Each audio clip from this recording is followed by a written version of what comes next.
everybody.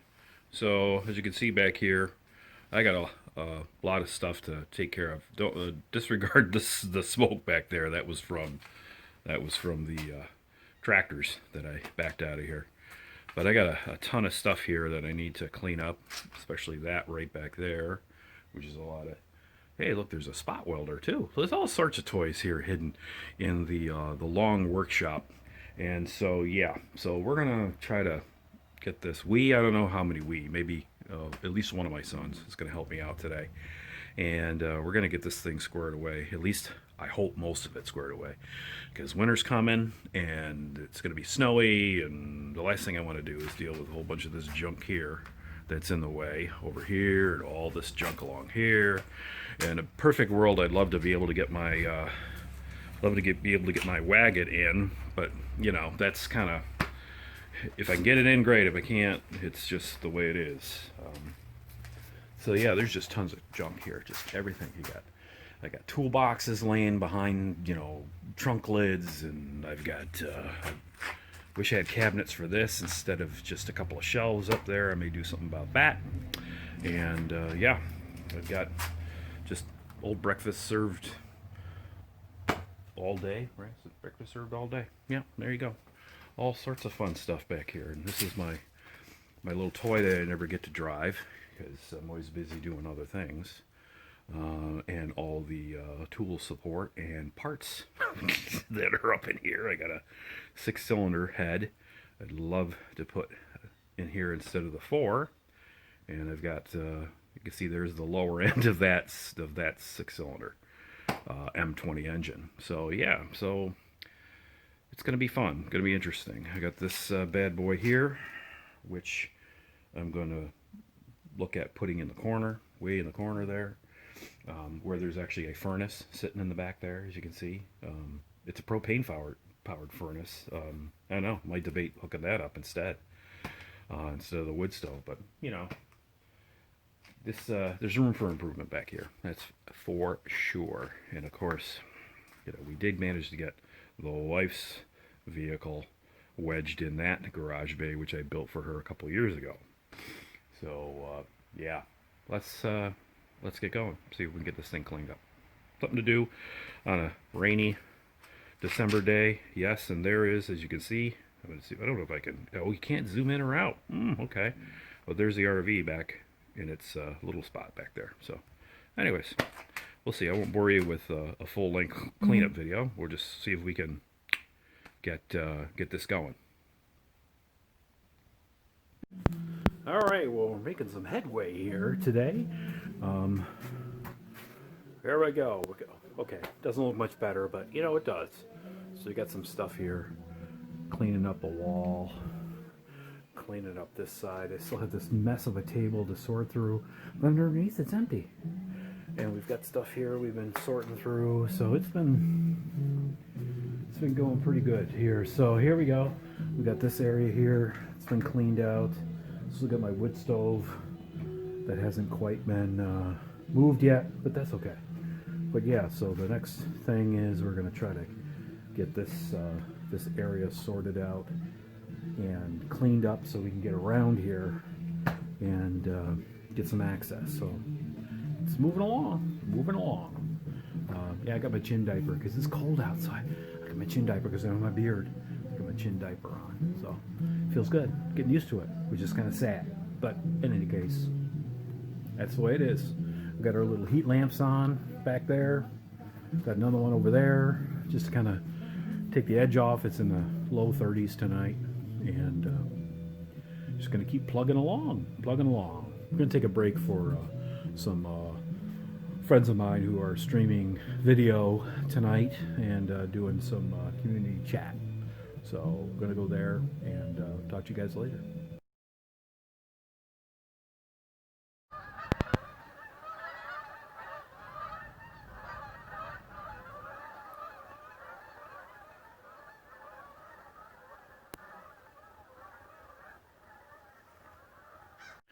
Hey everybody, it's late. It's Sunday. Well, it's not really super late. It's about 6 o'clock on Sunday night, but you know, how could you tell? It's pitch black out. Anyway, so what I'm going to do here is we're going to check out the garage progress. Been working on it the last couple weekends when we can, and gonna just get in here and take a look here. You can see pretty dark. Boy, you can't even see the long hauler over there. It's so dark. Anyways, so we're getting in here into the garage, and at least we got the fun car pulled up front along with the snowplow, as you can see here. There's my snowplow. So we got this area reasonably cleared up. There's still a lot of junk in the aisles. And there's all sorting of all this crap I gotta do at some point. And there's all this sorting over here that I gotta do here too, as well, as you can see. So yeah, but you know, we got our plate collection, just a small portion of it here. Seems to have all this stuff everywhere within the garage, but we do have our safety stuff right back there. First aid and one of those CPR kits. Like to keep things safe just in case. And, you know, all the other little tchotchkes and whatnot here. Road signs, all that good stuff. So, yeah, so we're going to, let's see here. Come through here. Still got to sheetrock that.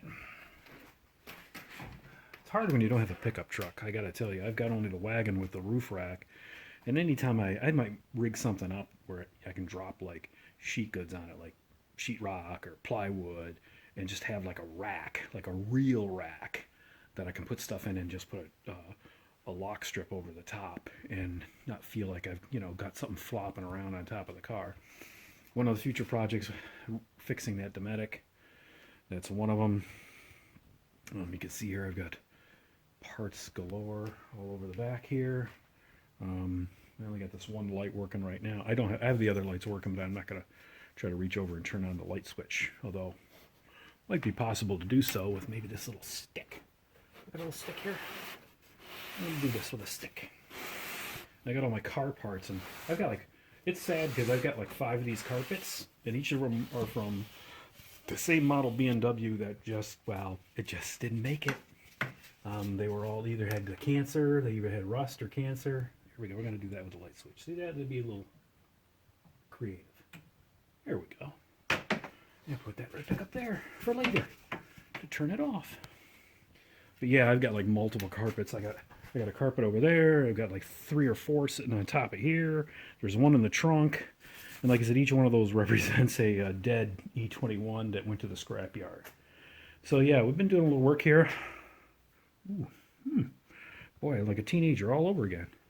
Anyways, you can see here I've been insulated with rock wool. Fiberglass, I've got some of it over here. Not a huge fan, I gotta tell you. I'd rather use the rock wool. This stuff, the mice get into it and just, you know, chew it up and use make nests out of it. You think they wouldn't, it's fiberglass, but they do. And so I've got my little, because I'm going to be kind of closing this off, creating a barrier for the vehicle and anything with fuel in it. And this back area here, we got a little wood stove that I picked up a while ago. And as you can see here, you know, it's not too shabby. Needs a little work. We'll make it work. I put it up on a big concrete pad to get it 8 inches off the floor. And also fixed up the overhead door so it's actually sealed up. So wind and snow aren't blowing through there. Although I can't stop all of it. So I'm sure it's going to be a bit of an issue this winter. But at least I wanted this workshop part to be somewhat reasonably warm, if not just baseline tolerable. So that means I got to do the ceiling. I've got an idea for that. I might use rock wool, or I might use some neighbor's 6-inch thick rigid foam and make a cutter for it and insert it all up in there and then sheetrock the whole ceiling. If I rock wool it, it's fire resistive, so I wouldn't have to sheetrock it.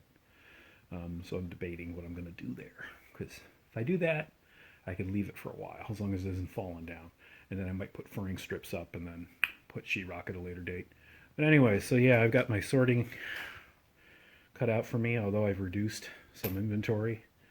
Again, a lot of stuff back here, bikes, everything else. But it's starting to do this little. You can see here it looks a little kind of dipsy-do in the corner, and it is because the pad takes a dive. That's another reason why I put 8-inch block underneath the wood stove.